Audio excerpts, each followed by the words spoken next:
आकाश गङ्गाको अवतरण, हिमाली जलधाराको आकर्षण, जनदैलामा ज्ञानधाराको प्रसारण। कार्यक्रम त्रिवेणी, अन्वेषणका शिखरहरू, खोजका गल्छीहरू र यात्राका पाइलाहरू। कार्यक्रम त्रिवेणी।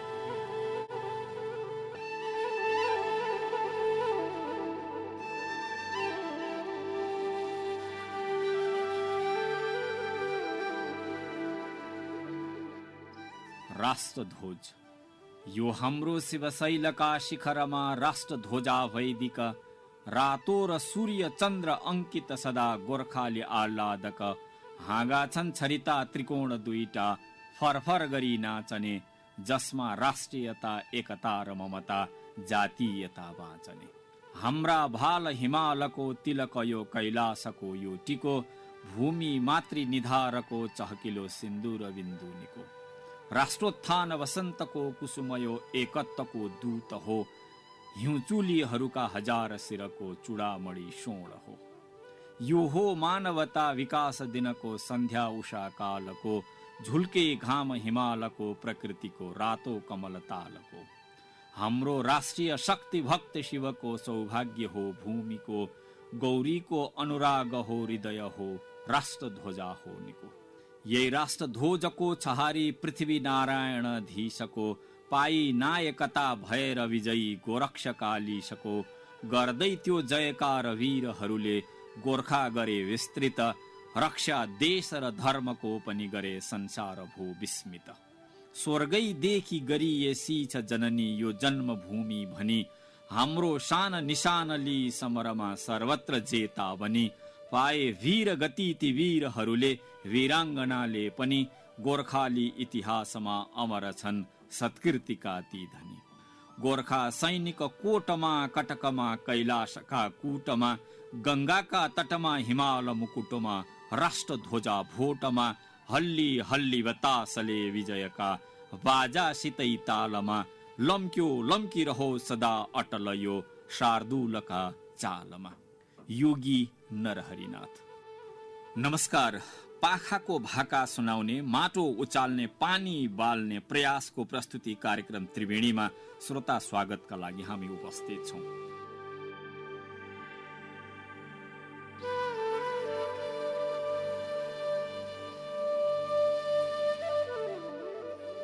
आजको प्रस्तुतिमा हामी सो राष्ट्रवादका बारेमा बयान गर्नेछौं। स्वराष्ट्रवाद आजको युगीन आवाज हो।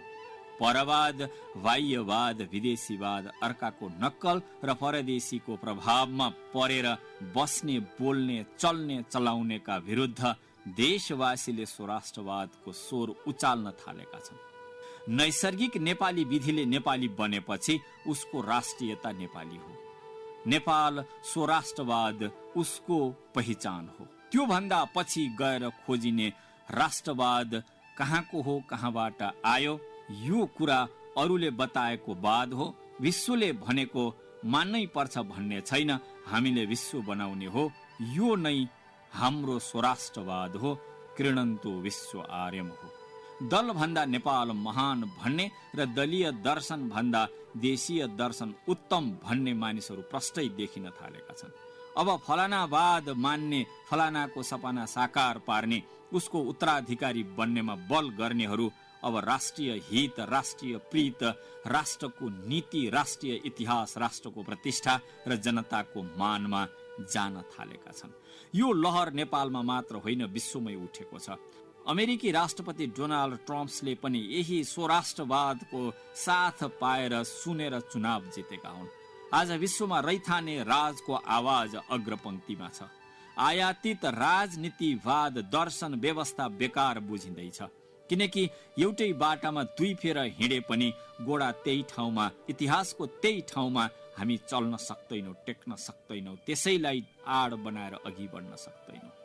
जीवन त सदा नवीन बाटोमा चलिरहन्छ। अझ बाहिरीवाद र व्यवस्थाले स्वदेश बन्ने र सो राष्ट्रवाद बाँच्ने सपना साकार हुनेमा कसैको विश्वास छैन, रहँदैन र त्यसले विश्वमन अडिँदैन। शाश्वत सत्य बिना जनताको मन नित्य जित्न सकिन्न। किनकि जित त सत्यमा हुन्छ र सत्य सधैँ एउटै रहन्छ, नवीन रहन्छ। हिजो जसरी सत्य जन्मेको थियो आज पनि त्यसरी नै सत्य जन्मिन सक्छ, तर त्यही होइन।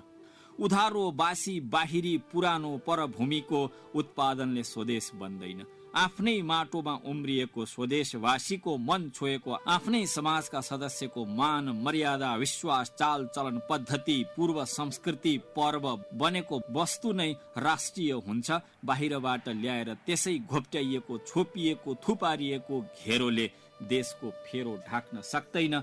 अहिले त दर्शनविहीनताको अवस्था आयो। दलका नेताले हामी फलनावादी ढिस्काना पथ मान्ने भने पनि तिनको चालचलन उद्देश्य कार्य पथ त्यो दिशामा देखिँदैन, भने मुताबिक चलेको पाइँदैन। देशमा दर्शन बिरालो बाँध्ने मेलो मात्र बन्न पुगेको छ। अन्य हँसाउने सोजन फसाउने परिपाटी आज स्थापित भए पनि त्यो अजर अमर रहन सक्दैन। त्यसको हाली मुहाली चर्को देखिए पनि त्यो चिरस्थायी हुन सक्दैन। मूल प्रवाहलाई मौलिकतालाई यो मुलुक बनाउने बचाउने जोगाउने धान्ने मान्ने मानिसको अस्तित्वलाई गन्दै नगनी अरूको आमोद प्रमोदलाई बाटो बनाइदिने परमतिका पुरुष जति पौरखी देखिए पनि तिनको पौरख पुरले मानेको छैन, आत्मसात गरेको छैन। यो हैम राष्ट्रको झण्डा माथि समेत धावा बोलियो, तर त्यो बल सफल हुन सकेन। दुर्बल चलखेल मात्र भयो।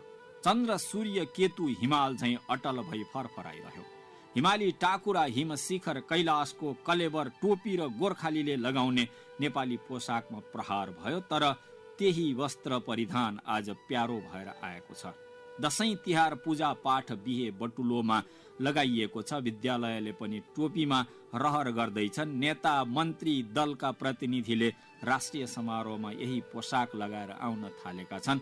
आज स्वराष्ट्रवाद धरती उधिनेर निस्किँदैछ। यो उभारलाई रोक्न सकिन्न। बाँसको मुना तामा फुटे झैं यो धरतीमाथि आइरहेछ।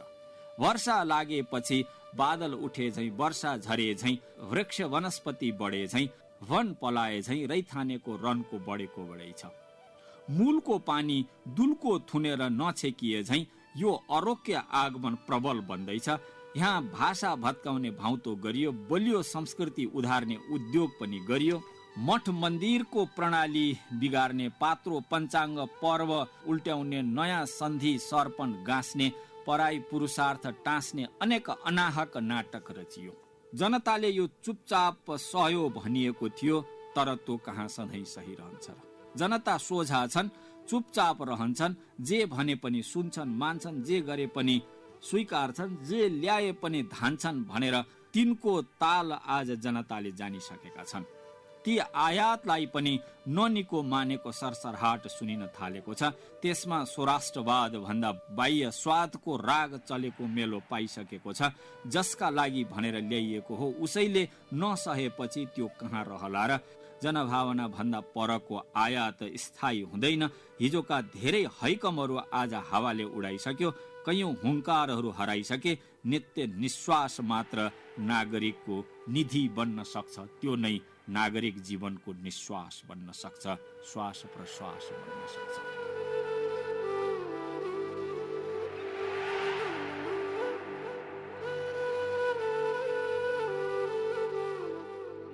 जगत ज्येष्ठ हिमाली गोर्खाली नेपाली सभ्यतालाई छुटाउने, टुटाउने, मेटाउने, हटाउने मकसद पालेर यो राष्ट्रको जग बसाल्ने, राष्ट्रियता उचाल्ने, छिन्न भिन्न भएका बेला राष्ट्र बटुल्ने, राष्ट्र बनाउने, छिमेकीले छिर्के हान्दा राष्ट्र बचाउनेलाई बिर्साउने गरी बाह्य बोलीको तुमुल मचाइयो।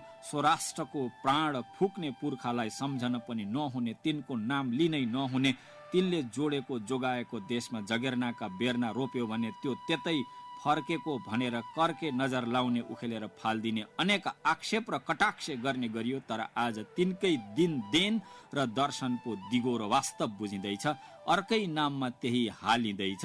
हिजो किरा भनेर फालेको कुरा आज हिरा रहेको याद हुँदैछ। त्यसको प्रशंसा पो गर्न थालिएको छ। भारत आज पनि नेहरूकै नजरमा नेपाल हेर्छ। चीन आज पनि माओकै मस्तिष्कले यो देश हेर्छ। अमेरिका बेलायत उही अडानमा छन्। उति बेलाकै सन्धि शब्द र शैलीमा हामी हिमालीलाई हेर्छन् भने हाम्रो शिर ठड्याउने त्यो दृष्टि किन पर हुन्छ? त्यसलाई प्रतिस्थापन गरी कसरी परिवर्तन हुन्छ? परिवर्तन त हाम्रा लागि पो हुनुपर्छ। उनीहरूका लागि गरिने परिवर्तनले कसरी हामीलाई अघि बढाउँछ? उनीहरूको हितमा हिँडेर हामी कुन नयाँ ठाउँमा पुग्छौँ, कुन नयाँ गाउँमा पुग्छौँ र हामीमा बदल्नु पर्ने केही छैन। बनेको व्यवस्था मात्र व्यवस्थित गर्नु छ। व्यवस्थापकीय सञ्जालमा हामी विश्वमै बलिया छौँ। हामीमा राष्ट्रिय व्यवस्था युगौँदेखि बलियो छ। समाजको व्यवस्था, धर्म, संस्कृति, परम्पराले कैयौं वर्षदेखि यो देशलाई धानेको हो। यो विश्वकै जेठो राष्ट्र कुन प्रदेश जिल्ला नमिलेर त्यो जनसेवा रोकियो? प्राकृतिक रूपमा समृद्ध मुलुकका जनतालाई सम्पन्न बनाई संसारमा सम्मानित तुल्याउन कुन जिल्लाको सीमाले रोक्यो र युवा पलायन रोकेर समुन्नत राष्ट्र बनाउन कुन खण्डले रोक्यो र खेतीयोग्य जमिन जोगाउन केले रोक्यो र जलविकास, जंगलमा आधारित उद्योग गर्न, पर्यटन पूर्वाधार उन्नत तुल्याउन कुन व्यवस्थाले रोक्यो? मुलुक र मुलुकवासीको मुख्य माग यता छ, तर मुलुकका रथीहरू भने यी सामूहिक आवश्यकता पर सारेर मुलुकको समृद्धि जर्जर पारेर सम्पदा अरूलाई सुम्पेर यो परप्रभावको प्रपञ्च मानिँदै गएको जनताले बुझ्न थालेको छ।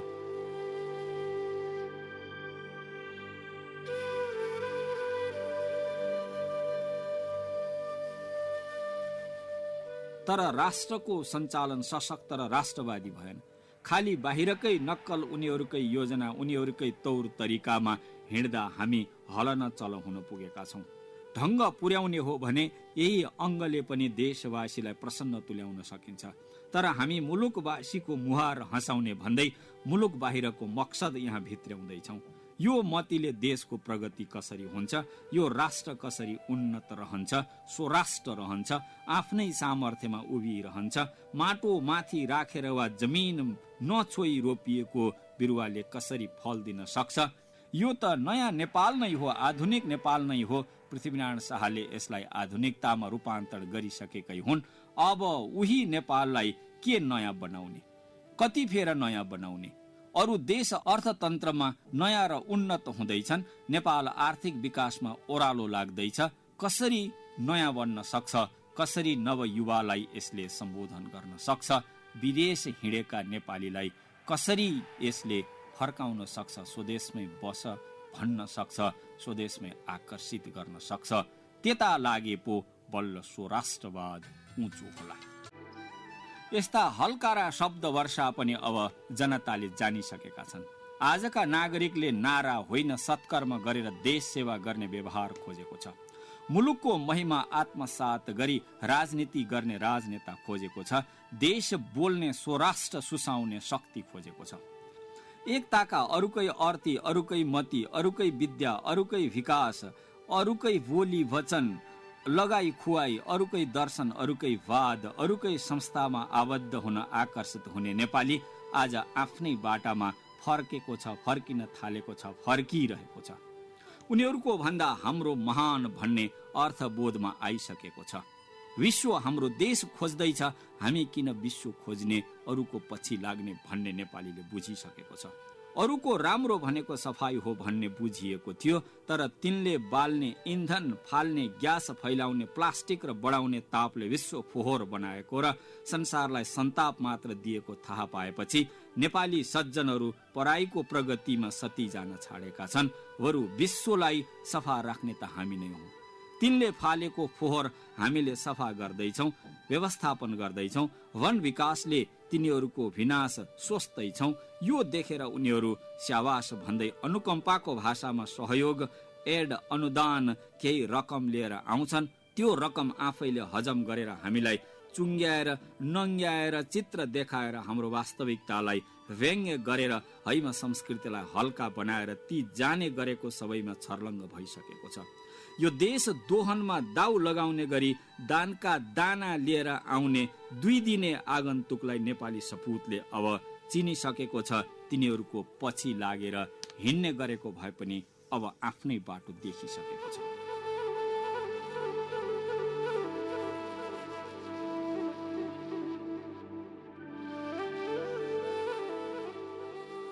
अब त हामीले हाम्रै बाटो, हाम्रै बाटो, हाम्रै टोपी, हाम्रै रोटी, हाम्रै खोला, हाम्रै टोल, हाम्रै बोली वचनमा गौरव देखेका छौँ। आफ्नै गणना, तिथि मिति, बार विधिमा वैभव बुझेका छौँ। आफ्नै पात्रोमा हामीले विश्व व्यवस्था देखेका छौँ, योजना परियोजना बुझेका छौँ। देशका संस्थाको नाम देशीय हुँदा प्रतिष्ठा रहने पत्ता लगाइसकेका छौँ। हाम्रा पर्वतमा विदेशीका नाम पर्दा हुने हानि पनि बुझिसकेका छौँ। विदेशीको वस्त्र विधान, परिधान, गान, नृत्यमा हाम्रो शान रहन्न, मात्र गिज्यान हुन्छ। नक्कल गर्नेको नाक कहाँ रहन्छ र विदेशी शब्द बोल्दैमा कहाँ विकसित भइन्छ र ऊ उन्नत छैन भन्ने थाहा पाएपछि त्यो नै बोल्न किन पछि लाग्नु परेर हामीसँगै विश्वको परिष्कृत भाषा संस्कृतको नाता रहेको नेपाली छँदैछ। अर्काको खानकी खाएर आफ्नो स्वास्थ्य कहाँ सप्रिन्छ।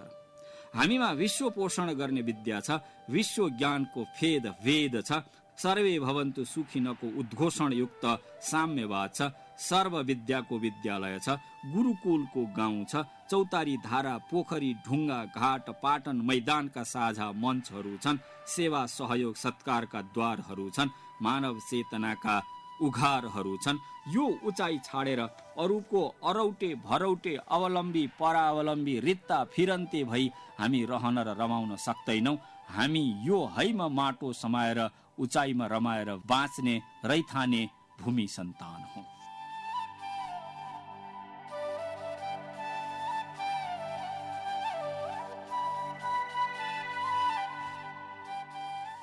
अब देशमा अरू द्वन्द्वको अन्त भइसकेको छ। परवादको प्रभाव स्वराष्ट्रवादको स्थापनाका बीचमा मात्र अबको द्वन्द्व छ।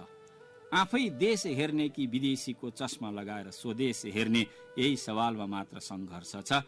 टाई लगाएर पराईको गलपासोमा लत्रिने, नुग्ने झुक्ने कि टोपी लगाएर टाकुरीमा निस्कने, हिम टाकुराको टलक टिप्ने, यो दर्शन नै आजको मुख्य चयन हो। टाईवालाले देश चलाएको पनि देखियो, बेलायती व्यवस्था इन्डिया हुँदै देश पसेर पसारो पारेको पनि देखियो, हिमाली पञ्चप्रणाली भारत पुगेर पद्धति बनेको पनि देखियो। कैलाश हिम टाकुरीको देन देशमा रैथान बनाउने कि विदेशी व्यथा यहाँ सल्काउने, यसको चयन गर्नु नै आजको समाधान हो। टाईधारीले पराईको भारी बोकेर देशमा अनेक मकसदका मुद्दा उठाए। यस देशको मूल संस्कृति, मूल्य, मान्यता, संस्था र शक्तिलाई छिन्न भिन्न पार्न जात जाति, क्षेत्र आरक्षण, नेतृत्व, विकास, लिङ्ग, खण्ड प्रखण्डका कुरा उठाई हिमाली हिँडाई अलमल पार्न खोजेका छन्। पहिले देशवासीले यसलाई विकासको सुरसार र अधिकार प्राप्ति भने, तर त्यसको दीर्घकालीन उद्देश्य भने अर्कै रहेछ। हिमालको असलीपन हल्लाउने र त्यसको चरमा आफू पसेर यसको स्वराष्ट्रवाद कमजोर बनाउने, छिनाउने, छुटाउने पो रहेछ। उसको त्यो तौर तरिका भारतमा देखिएकै हो, अफ्रिकामा त्यसले त्यहाँको शैली स्वाहा पारेकै हो। यो जानेपछि नेपाली जनता स्वराष्ट्रवादको पथमा गोलबन्द हुन थालेका छन्। परदेश पुगेर स्वदेश हेर्ने हैमजनले आफ्नो देशको माया, मौलिकता र मूलस्थली बुझ्न थालेका छन्। त्यो मायाले यो माटोमा आई केही गर्न थालेका छन्।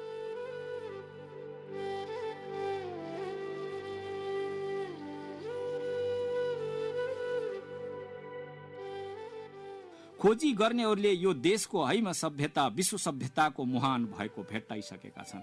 हर भाषाको मूल भूमि यही हो, प्रत्येक संस्कारको सुरुवात यही भएको हो।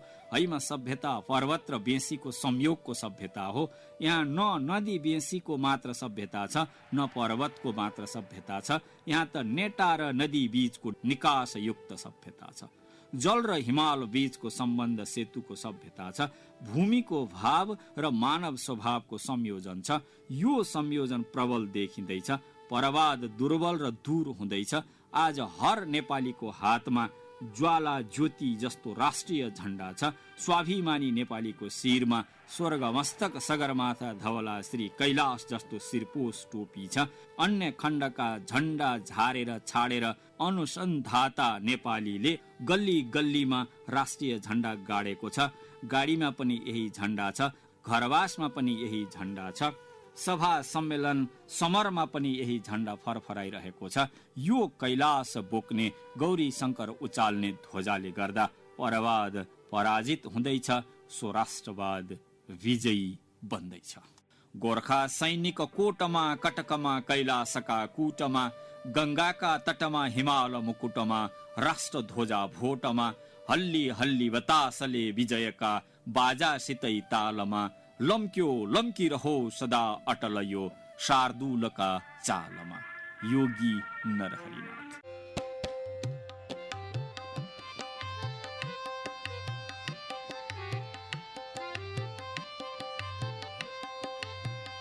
श्रद्धेय श्रोतावृन्द, स्वराष्ट्रवादको शाब्दिक नाद र समयवादनको बेली विस्तार आजलाई यति नै।